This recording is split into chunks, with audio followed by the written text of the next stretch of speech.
Which former LSU Tiger has the most to gain from LSU's Pro Day on Wednesday morning in Baton Rouge? You are Locked On LSU, your daily podcast on the LSU Tigers. Part of the Locked On Podcast Network. Your team every day.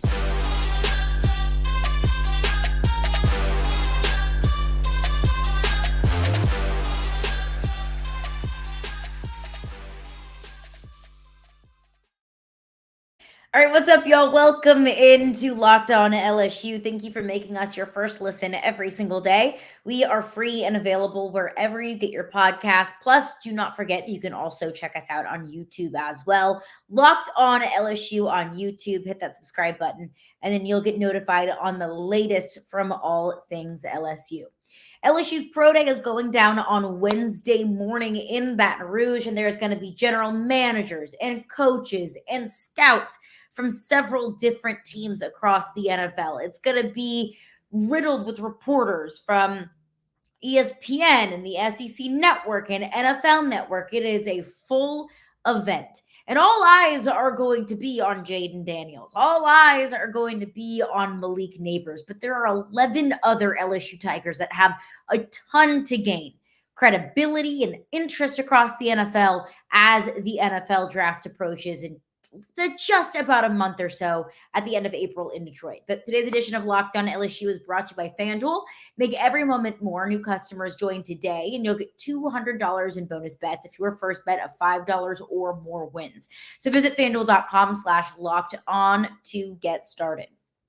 So there's 13 players that are going to be participating in the Pro Day workouts. It's verticals, it's measurements, it's the 40. Jayden Daniels is going to be participating in passing drills. So it's a workout in front of scouts and general managers. 6 of those participated in the combine. Brian Thomas Jr., who turned heads with his 4.33 40 at the combine, second best of any wide receiver, only behind Xavier Worthy, who had like a 4.21, like absolute speedster. Charles Turner, Andre Sam, Jordan Jefferson, Mason Smith, and Mekhi Wingo all participated at the combine, but will still be participating at the Pro Day on Wednesday. In addition to those 6, Jayden Daniels and Malik Nabers will be participating at the Pro Day. Both of those players decided to forego the NFL Combine, which is now becoming kind of a trend with the top players in the draft, specifically quarterbacks and receivers and other skill position players.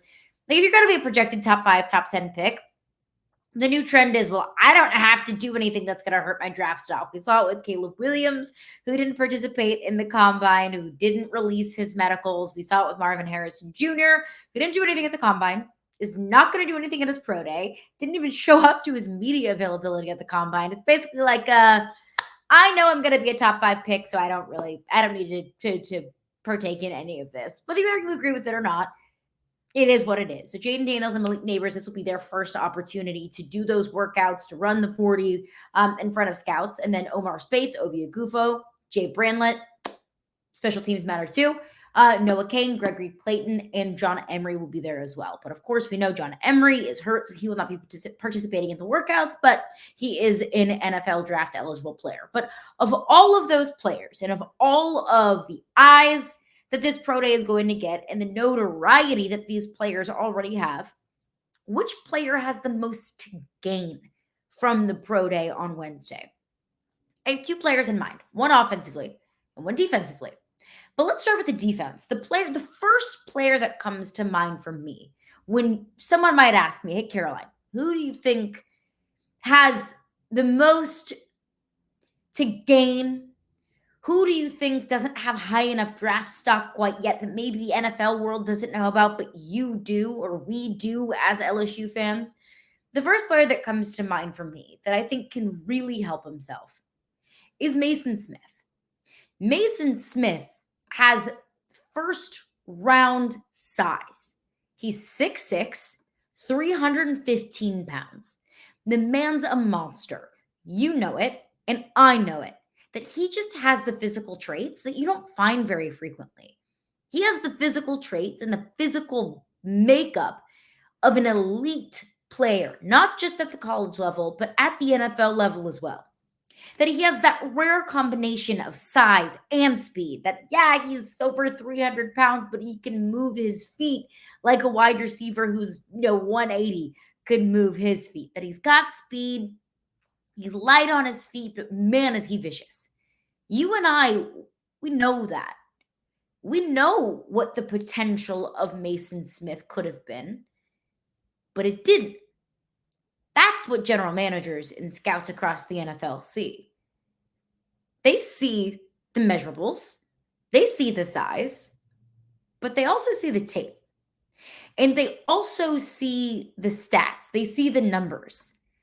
They see a guy who had a promising freshman season. They see a guy who had to sit out the entirety of his sophomore season in 2022. And when he returned from injury in 2023, his numbers only went down. His 13 solo tackles in his freshman season became 9 in his junior. His 4 sacks in his freshman season became 2.5 in his junior. I think that Mason Smith's draft stock would have skyrocketed had he just stayed another year. Now, trust me, I tried to do my campaigning. I don't have a direct line to Mason Smith, but if I did, I would have told him that. But it was his decision to enter the NFL draft. I think that where the disconnect between the first round size and the second or third round projection for Mason Smith is, in fact, that. The intrigue is there, but the proven track record is not. I always say that, potential's French for not good enough. Hope is not a strategy. And absolutely, Mason Smith has potential. Are you kidding me? Look at him. Just doesn't have the same track record that maybe other defensive linemen in this draft have, or other defensive linemen in former drafts have had. You can hope that Mason Smith turns into the next Aaron Donald.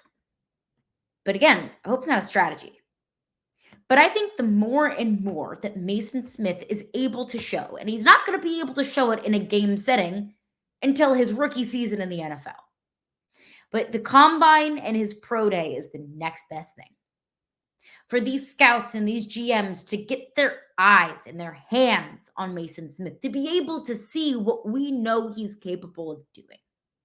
Because you and I both know, well, the defensive coaching staff was horrible. The defensive coordinator was horrible. It was, the defensive personnel was mismanaged. He was still kind of seemed like he was recovering from injury early in the season. And then late in the season, he showed much better flashes.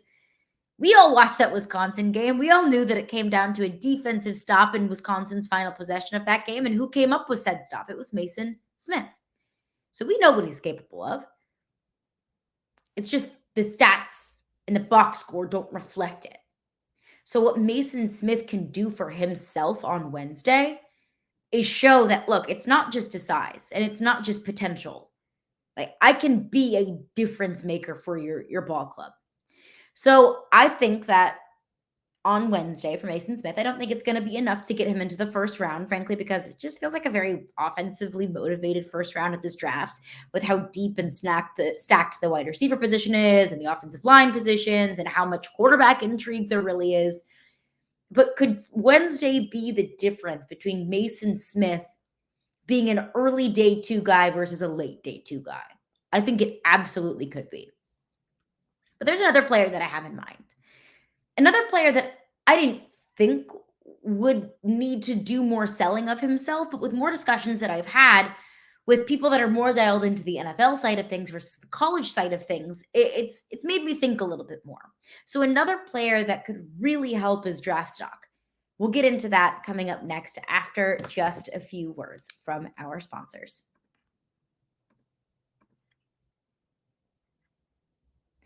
All right, I want to tell you about FanDuel. It's March, and March is, in my opinion, the best betting month of the year. So say goodbye to busted brackets because FanDuel lets you bet on every single game of the tournament. Whether you're betting on a big upset or a 1 seed, it's time to go dancing on America's #1 sportsbook. Right now, new customers get $200 in bonus bets if your first bet of $5 wins. That's right, $200, and all you have to do is bet $5 and win that bet. And you can bet that $200 that you would win on that $5 bet to use on point spreads, money lines, and you can even pick who's gonna win it all. Fortune favors the bold. So just visit fanduel.com/locked-on and bet on college hoops until they cut down the nets. That's fanduel.com/locked-on, fanduel.com/LOCKEDON. All right, I want to tell you about eBay Motors. Passion, drive, and patience. That is what brings home the winning trophy, and it's also what keeps your ride or die alive. eBay Motors has everything that you need to maintain your vehicle and level it up to peak performance. From superchargers, roof racks, exhaust kits, LED headlights, and so much more. Whether you're into speed, power, or style, eBay Motors has got you covered.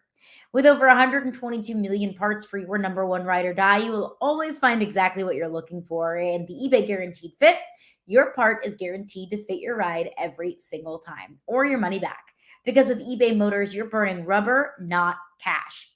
With all the parts that you need at the prices that you want, it's easy to turn your car into the MVP and bring home that win. So keep your ride or die alive at ebaymotors.com. Eligible items only, exclusions apply. eBay Guaranteed Fit, only available to U.S. customers. All right, rolling along here, Locked On LSU. Thank you for making us your first listen every single day. We are free and available wherever you get your podcasts. And also, I got to let y'all know that if you're watching Fox Sports or ESPN all day, you might find yourself having to turn the volume down just a little bit. A whole lot of screaming, a whole lot of shouting, a whole lot of fighting that happens on those shows.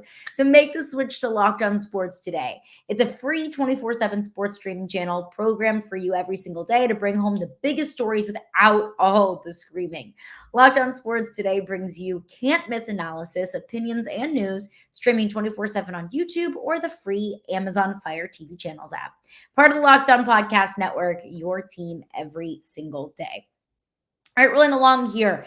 LSU's Pro Day going down on Wednesday morning. So I believe they'll get there around 9 a.m. All the measurements start 9:30, 9:45, and then the workouts officially start around 10 a.m. And then I would anticipate Jayden Daniels, Malik Nabers, and maybe even others speaking to the media afterwards. So, of course, we'll have updates on that, all things Pro Day, everything that Jayden Daniels, Malik Nabers, and others might say on Wednesday when they speak with the media. But I think Mason Smith is one player that could really, really help himself in this offseason because he's intriguing, right? How could he not be? 6'6", 315 pounds. He moves like a freaking gazelle, and he's shaped like an all-pro defensive tackle. The intrigue is there, but it's just you just need a little something more. If you're a general manager whose job is on the line in this draft, if you're a scout whose job it is to find that next difference maker, it's really intriguing to say that Mason Smith could be that guy. But there's just something missing. It's something missing. The consistency, the unlocking of that next level that I think we all believe is there with Mason Smith. But he's not the only LSU Tiger that I feel like could really help himself. And maybe that has less to do with this actual player himself and what he did this past season, and maybe more with the actual market of his position. I think that player is Brian Thomas Jr. I've talked to some friends, some media members that are more NFL centric, NFL focused. They cover specific NFL teams. I was talking with a friend of mine. I went on a show in Buffalo. Of course, Buffalo picking toward the end of the first round. Brian Thomas Jr. was going to be one of those players at a position of need for the Bills that could be available at the bottom of the first round. They asked me about Brian Thomas, and they said, look, I mean, that past season is undeniable. First and foremost, they said, we didn't realize he was that good. We just thought Malik Nabers was doing all of that. I said, yeah, crazy what happens when you watch college football, guys. You find some names you didn't really recognize or didn't know before. I think that's maybe a shared sentiment. Maybe that person isn't alone. And that it's like, whoa, wait, LSU had two insanely good receivers. LSU had two elite receivers. LSU had two NFL caliber receivers in this team this past season. Like, yeah, it's Jamar Chase, Justin Jefferson 2.0. Hello. But this person also shared concern to me about how Brian Thomas Jr. had that massive 2023 season, but the years prior were jumping off the page. That it was 400 yards here and 500 yards there, and then all of a sudden, this breakout 2023 season, where there was concern maybe about, well, was that just a one-off? Is he going to come back? Is he going to come into the NFL and maybe retreat back into, and when I say this word pedestrian, I don't mean it as a knock. It's just that is what it was. It wasn't jump off the page numbers from Brian Thomas Jr. He was supplemental. He was a role player until 2023 when he was a difference maker. So I think that's what Brian Thomas Jr. can do on Wednesday at the Pro Day. Like, I still think that Brian Thomas Jr. will be a first round pick. And I think he's going to go a lot higher than maybe some mock drafts might indicate. Maybe a player that was anticipated to go bottom of the first round, beginning of the second. Like, I think Brian Thomas Jr. could go 13, 14, 15, 16, like middle of the first round. But also, the reason why I think that Brian Thomas Jr. could really help himself on Wednesday is because there are a lot of wide receiver needy teams. And Brian Thomas Jr. finds himself within, the NFL and draft gurus of being in this second tier of receivers. If we want to call the first tier of receivers Malik Nabers, Marvin Harrison Jr. from Ohio State, and Rome Odunze from Washington, if you want to call them that first tier, Brian Thomas Jr. finds himself in this bunch with an Xavier Legette from South Carolina, an A.D. Mitchell from Texas, a Lad McConkey from Georgia, a Keon Coleman from Florida State, a Troy Franklin from Oregon. That next tier that isn't viewed as elite, top 5, top 10 talent, but players that can come in and help you right away. What Brian Thomas Jr. can do on Wednesday is separate himself from that pack. Show off his speed. Show off the speed that he already showed off at the combine. I don't know if Brian Thomas Jr. is planning on running the 40 again, but if he does run the 40 again and he runs another sub 4.40, like if he runs it again and he runs a 4.32 or 4.35 again, I think that would be enough for general managers to say, look, this wasn't a fluke. Like what this guy did at the combine, the speed that he's got, I mean, that is enough to make anyone kind of salivate at the mouth. And all of the other receivers that I just listed, they're all great receivers. They've all got speed. They've all got size. They've all got, great route running ability. But I think that it's undeniable that Brian Thomas Jr. had better numbers than a lot of those wide receivers that I just listed, even if it was just a one-year, one-off kind of thing.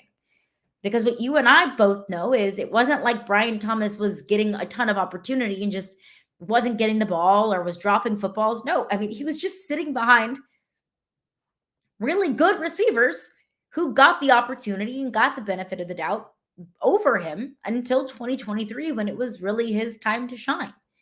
So I think Wednesday's big for Brian Thomas, not because he can sneak into the first round, because I think he's already there. Not because he needs to prove himself as a great player, because I think he already has. What I think it could do on Wednesday is separate him from this second tier pack of receivers. That it's going to be 1, 2, 3, or in whatever order, Malik Nabers, Marvin Harrison, Rome Odunze, whether one goes over the other and the other goes 5 and then 7, whatever it might be. For Brian Thomas to be that fourth receiver off the board, I think he could already be in that position. In fact, a lot of mock drafts already have him in that position. But the more that you can prove and the more that you can show is only going to help his case. It's only going to help Mason Smith's case. It's only going to help Mekhi Wingo's case. Any of these guys, it's only going to help their case. Except maybe Jayden Daniels or Malik Nabers, because I don't really know how much of their cases need to be helped. They're going to be top 5 picks, top 6 picks. Like they're going to be top 10 picks. Jayden Daniels more than likely is going to be the second player off the board. Jayden Daniels, at the very least, I believe, is going third to the New England Patriots. So they don't really need to help their case, but it never hurts to help. I will say that. All right, coming up next, LSU made a new hire, a new offensive analyst. What does that all mean? We'll get into that coming up next after just a few words from our sponsors. Okay, I want to tell you about Nissan. This week's March Madness bracket highlight is brought to you by our friends over at Nissan. Each week, we're picking one team that stands out. It's a team that's pushed it further than the rest. Just like any of the new 2024 Nissan SUVs, these guys were able to take it to the next level. The North Carolina Tar Heels can only be described as an armada. This one seed is as hardcore as it gets out there. I mean, and so it's no wonder that they secured a spot in the Sweet 16 this Thursday against Alabama in the NCAA tournament. That is going to be a very fun game. So they're a favorite picked by many to make a run for a championship. So take the Nissan Rogue, Nissan Pathfinder, or Nissan Armada and go find your next big adventure. Shop NissanUSA.com. Again, that is NissanUSA.com.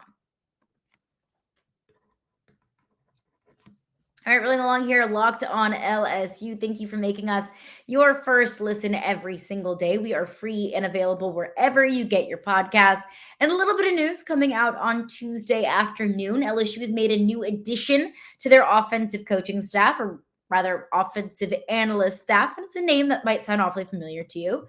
Corday Hankton is now part of LSU football staff as an offensive analyst. Yes, it is Cortez Hankton's brother. So LSU's co-offensive coordinator, wide receivers coach, former pass game coordinator, Cortez Hankton, his brother Corday Hankton is joining the LSU squad. He's coached around college football, been an analyst on staffs around college football. He was most recently with Virginia. Virginia wasn't a very good team this past year, but I'm not going to hold that against an offensive analyst. I think there's probably bigger fish to fry there. He's been at Texas. He's been at Michigan State. He's been at Colorado. He coached the running backs at Charlotte just a couple of years ago. And also Corday Hankton, if you aren't familiar, he coached high school football in New Orleans. He's from the state of Louisiana and has obvious ties to the team. And his brother, Cortez Hankton, is a co-offensive coordinator. So, look, is LSU going to win a national championship with Corday Hankton or without Corday Hankton? I mean, he's not going to be the difference. It's going to be the coaching staff. It's going to be Brian Kelly and the offensive coordinators, and it's going to be Blake Baker, how he overhauls the defense, how Garrett Nussmeier transitions into the starting quarterback role. Like, no, you're not going to make or break your season because Corday Hankton is an LSU offensive analyst. But what I do think it shows is Brian Kelly's commitment to bringing people in this program that have ties to the program into the state. That's exactly what Corday Hankton has. Even, I say just as an offensive analyst. I don't want to minimize how important that role is. But let's be frank, it's not as large of a role as a position coach or a coordinator. But even with analysts, top to bottom, whether it's coordinator, whether it's recruiters, whether it's coaches of any position, Brian Kelly wants Louisiana people in this program. Brian Kelly wants people with connections to high school football coaches in the state of Louisiana. Because recruiting is all about relationships. I mean, Corey Raymond, what's his claim to fame? He's an expert relationship builder. And that's what makes him such a great recruiter.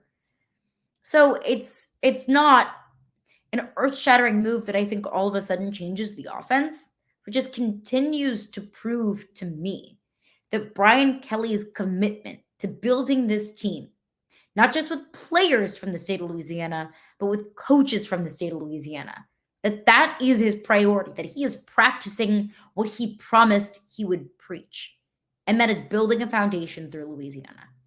Because how do you get players from Louisiana? Luckily, you're in a position where most kids that grow up in the state of Louisiana want to play at LSU. That most kids that grow up in the state of Louisiana just want to go to LSU. It's not like an Auburn, Alabama kind of situation in the state of Alabama where you got a house divided. No, everybody wants to go to LSU.